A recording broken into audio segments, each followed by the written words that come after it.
Buenas tardes, ¿me escuchan?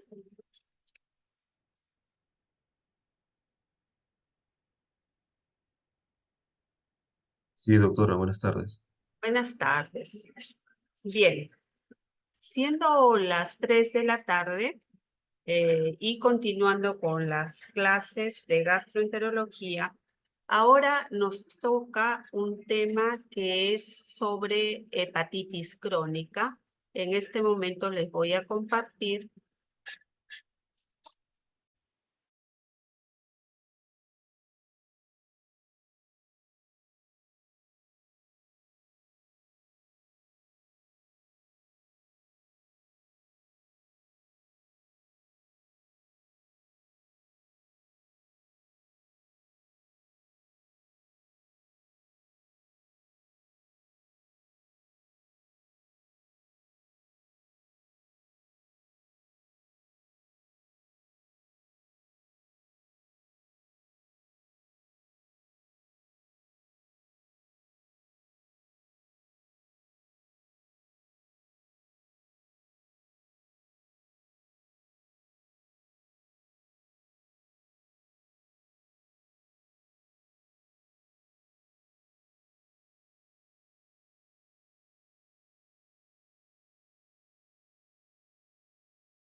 A ver, quiero compartir esa.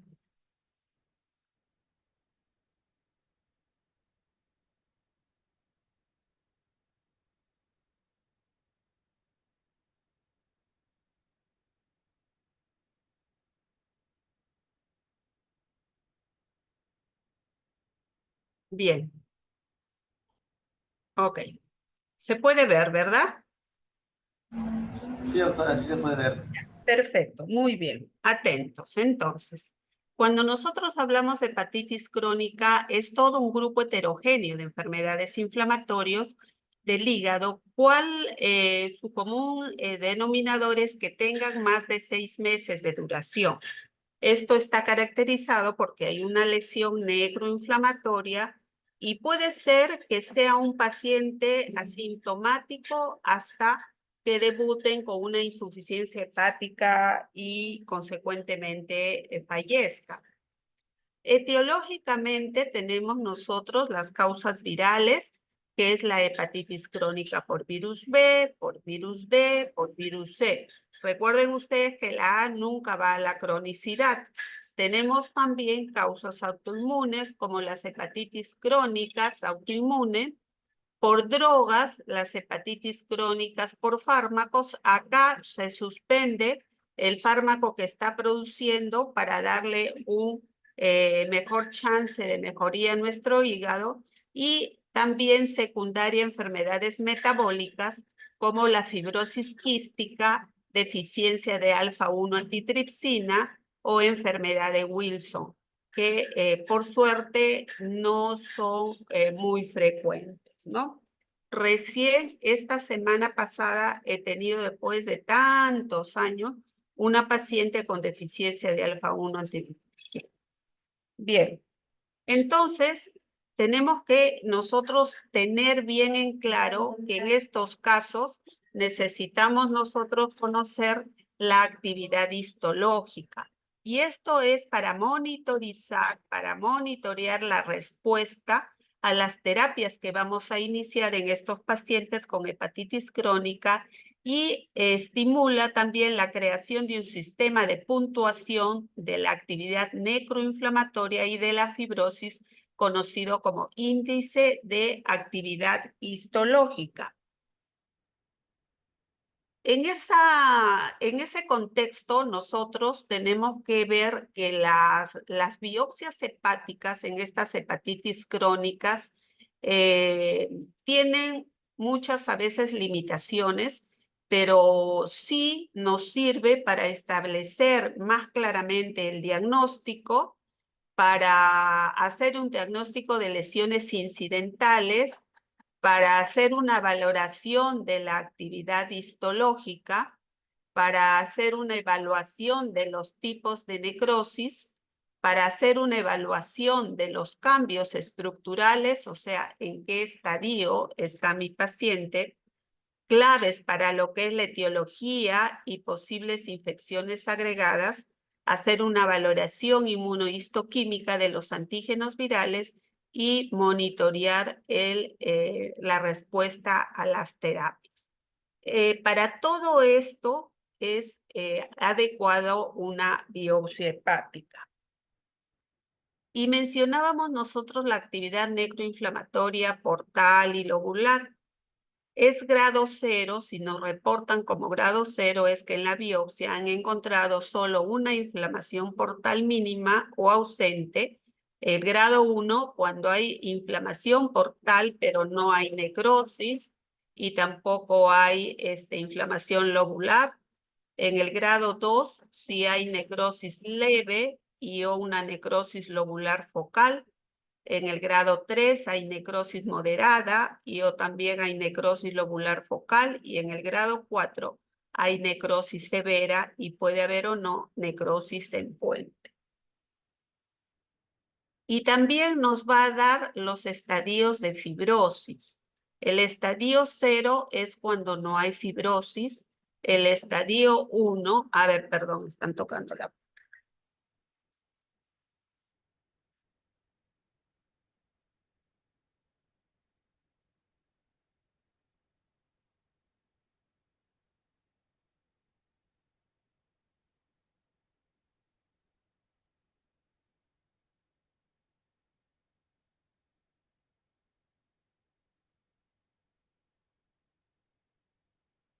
Disculpe. El estadio 2, como mencionábamos, hay fibrosis periportal, pero hay conservación de la estructura.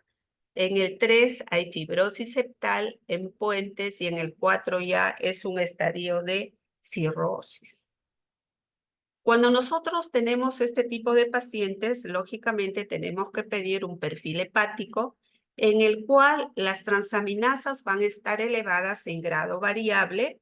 Hay un aumento de las gamma globulinas, puede haber hipoalbuminemia y puede estar ya prolongado el tiempo de protrombina en los casos más severos. Y esta actividad bioquímica va a ser medida según el grado de aumento de las transaminasas. Hay una actividad bioquímica leve si es de 2 a 5 por encima de los valores normales, moderada si se eleva más de 5 a 10 veces de los valores normales, o severa si es más de 10. Con todo eso en cuenta, nosotros tenemos que ir a ver qué es lo que vamos a hacer en el tratamiento de estas hepatitis crónicas.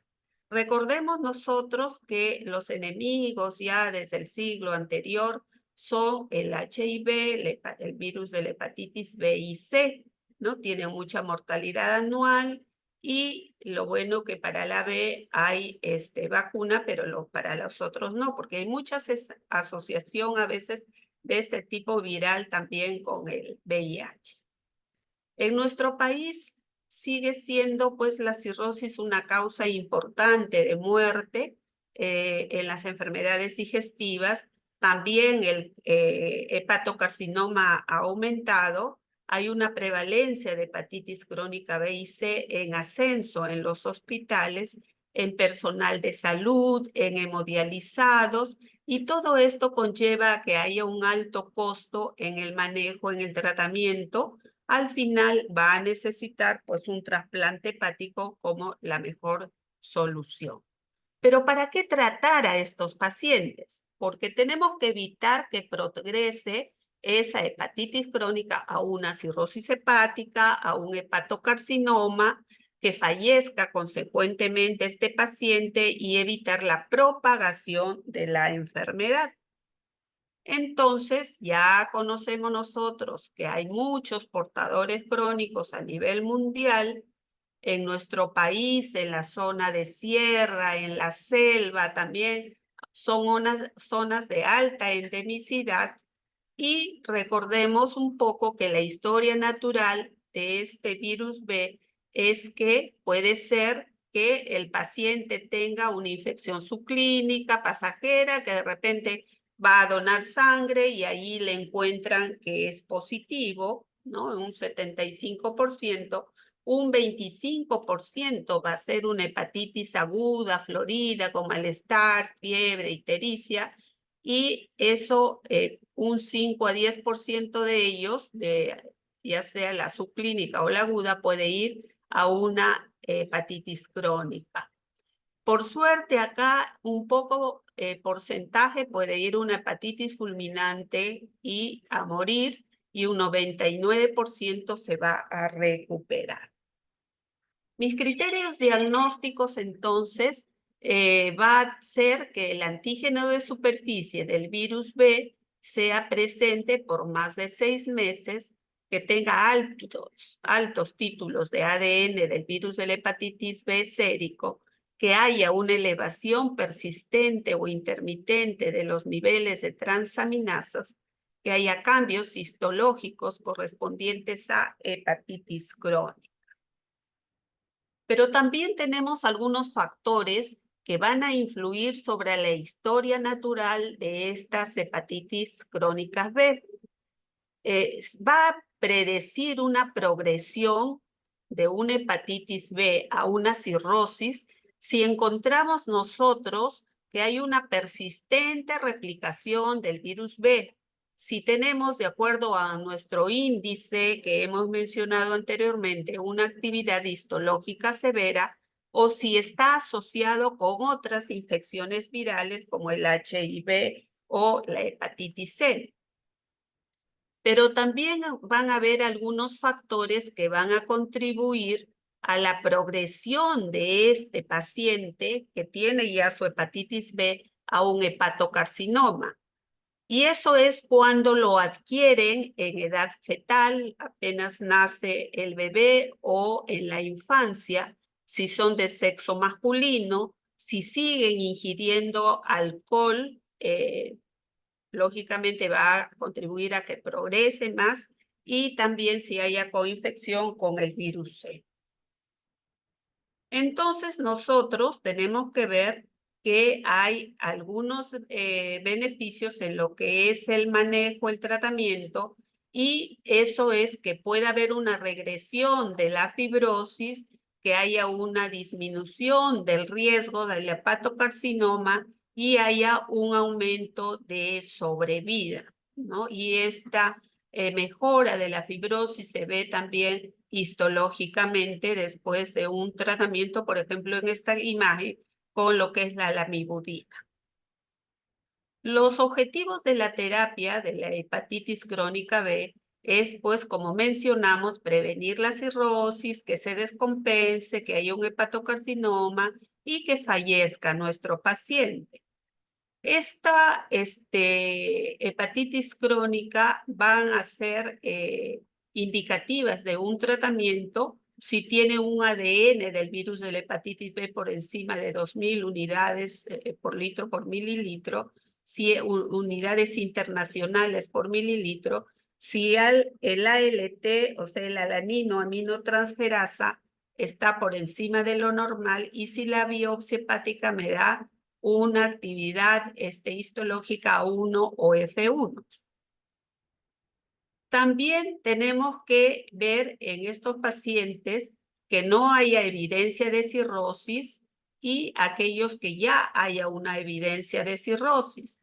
Y tenemos que ver que tengan pues el DNA del virus de la hepatitis B por encima de 2.000 unidades internacionales por mililitro o que el alanino aminotransferasa esté elevada o el metavir, o sea, el índice que hemos mencionado, que sea un A2 o un F2, ¿no?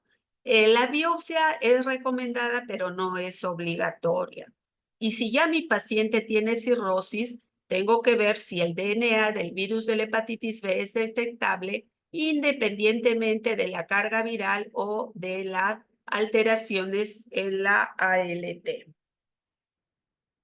Bien, entonces, ya desde hace muchos años, el primer manejo fue con los interferones, el interferón simple o convencional, pero por los efectos adversos se lo unió con una molécula de polietilenglicol y se formó el interferón pegilado, ¿no?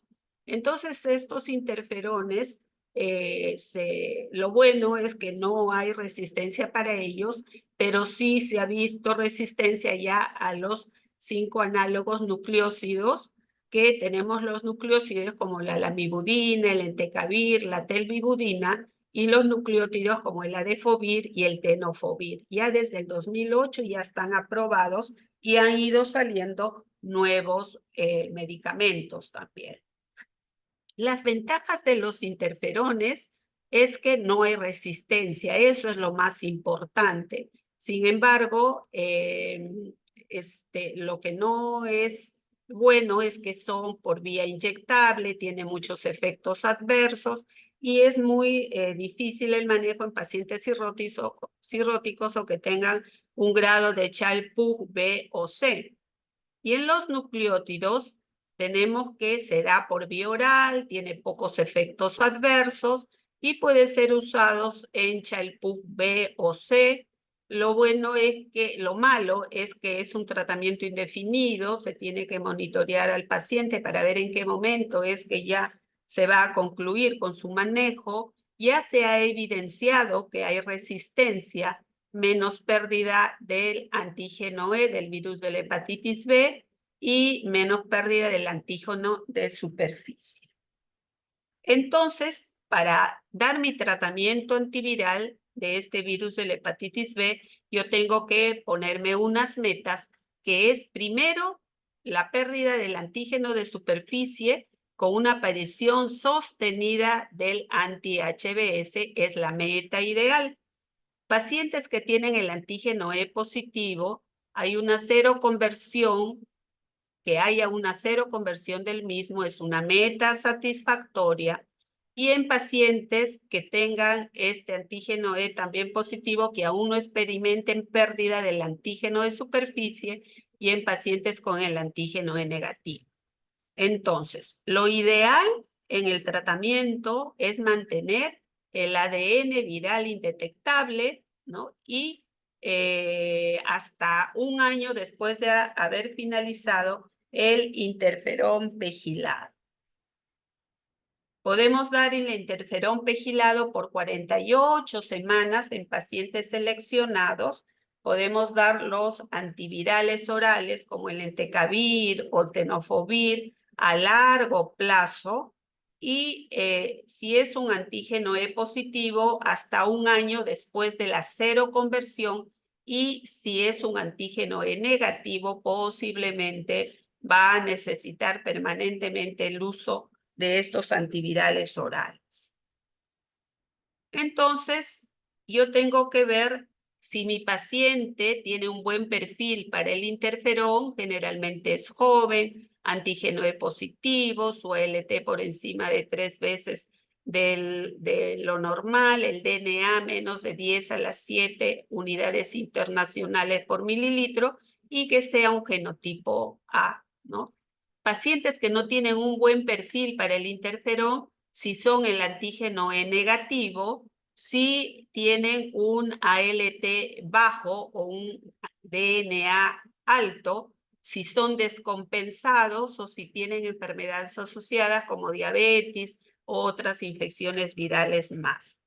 Entonces, hay que ver que este manejo, este tratamiento, si no tiene una buena respuesta viral sostenida, con los interferontes se pasa a los nucleótidos de alta potencia y que tengan buena barrera genética, como el entecavir o el tenofovir. ¿Y qué sucede en la hepatitis crónica C? Ya sabemos que hay muchos portadores en el mundo. Sudamérica es uno de los más importantes, ¿no? Y hay mucha prevalencia a nivel mundial.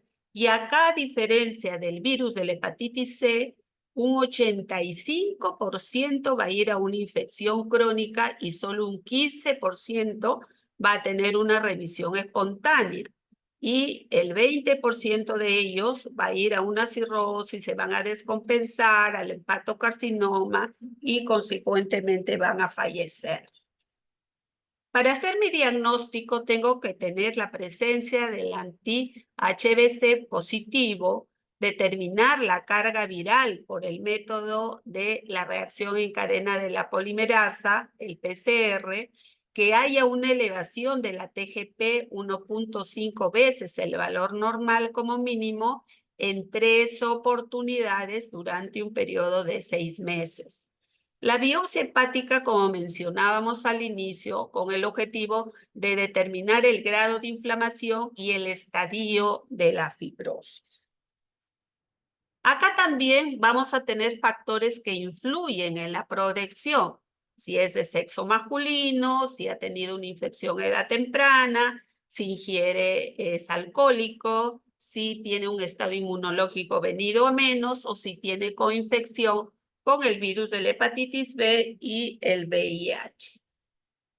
Pero también del mismo virus van a haber factores que van a contribuir a la progresión a un hepatocarcinoma si son un genotipo 1B, si tienen una alta carga viral, porque acá hay un desarrollo de cuasi especies, existen casi 100 descubiertas en la actualidad y se sigue estudiando, por eso es que es muy difícil hacer una vacuna para la hepatitis crónica C o para la hepatitis C.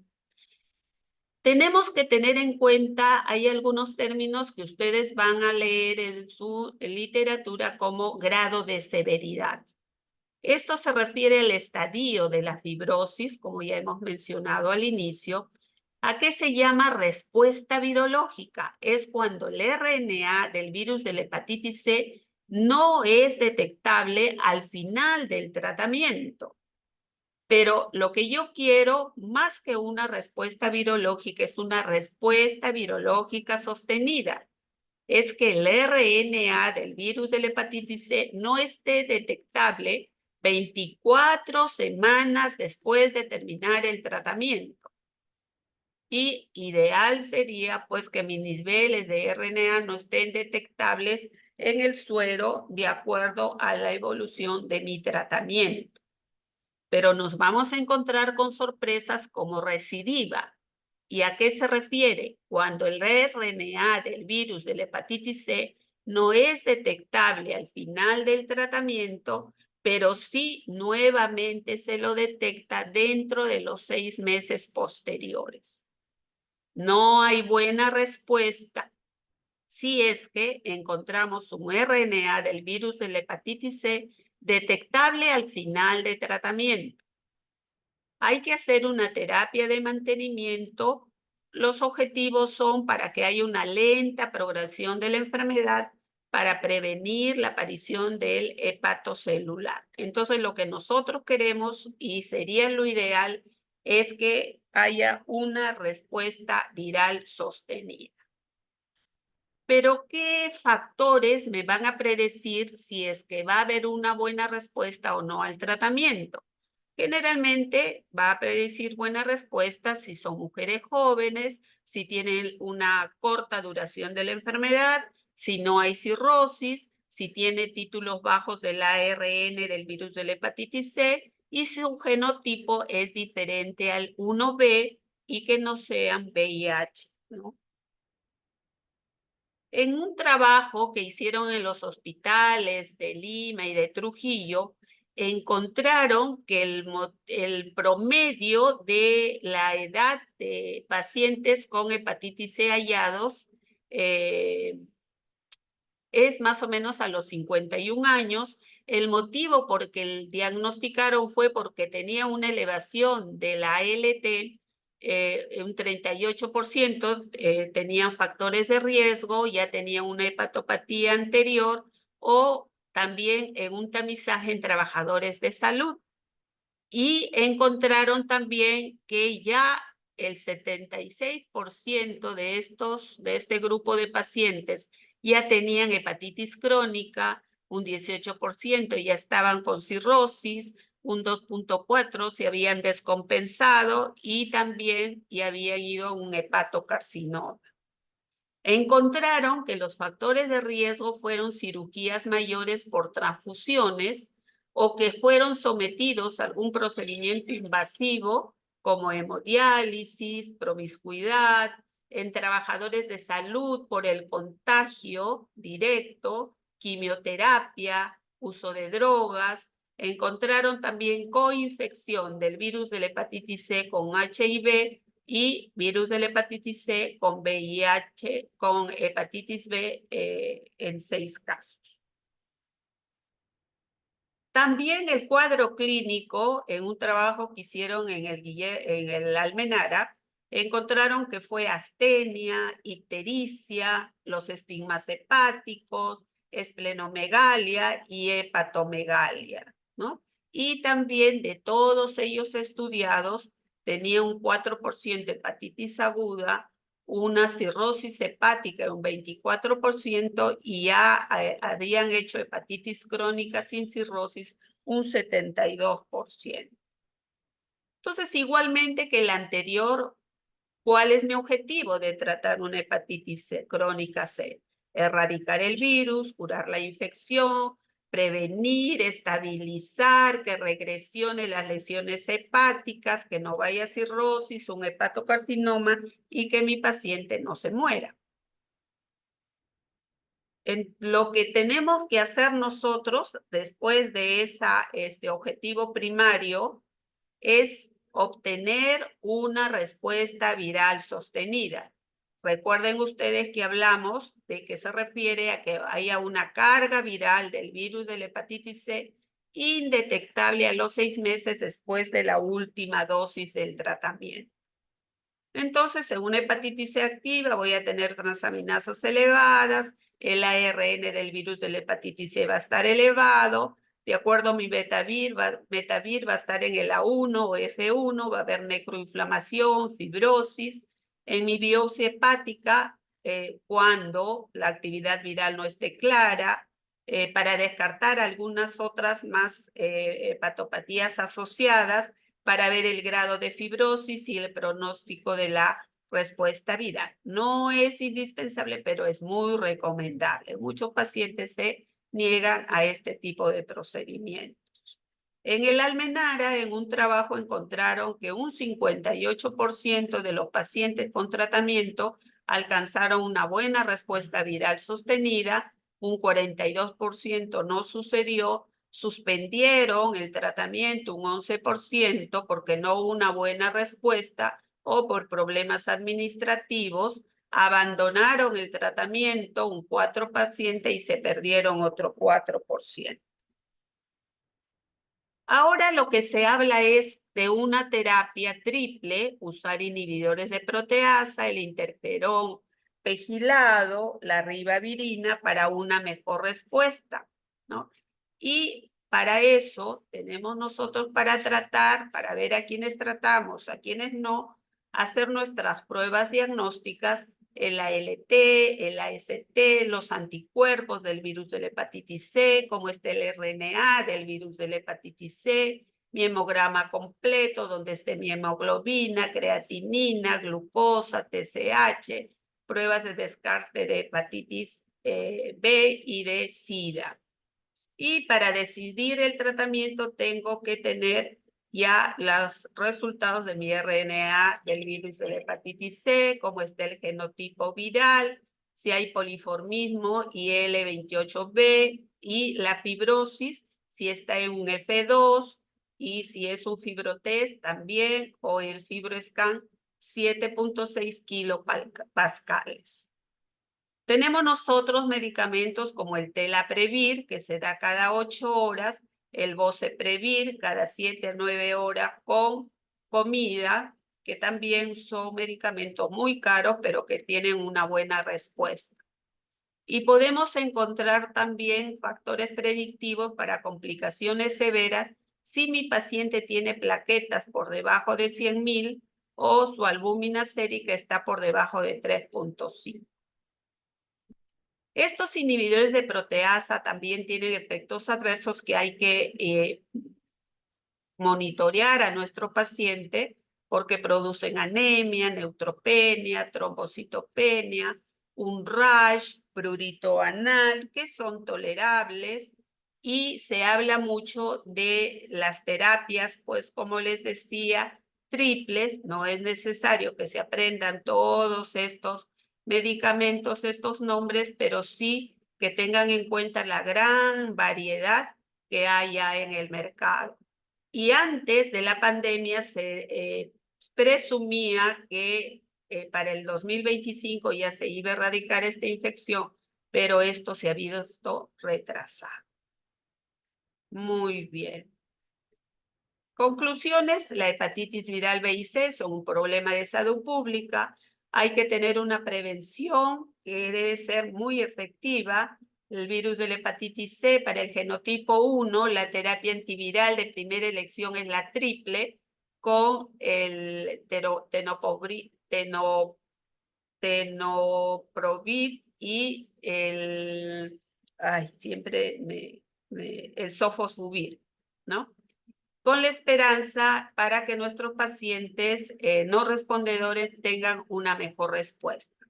Lo ideal para evitar llegar a esto es la prevención, ¿no? Siempre el cuidado en las relaciones sexuales para evitar esos contagios. Si somos personal de salud, evitar pues el contacto directo con secreciones de pacientes sospechosos, verlos a todos los pacientes como si fueran infecciosos para tener nosotros el mayor cuidado. ¿Ok? ¿Alguna pregunta?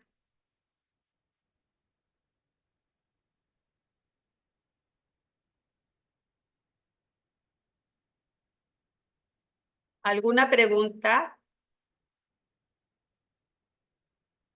Chicos, ¿se No, durmieron? señora, todo claro. ¿Todo claro?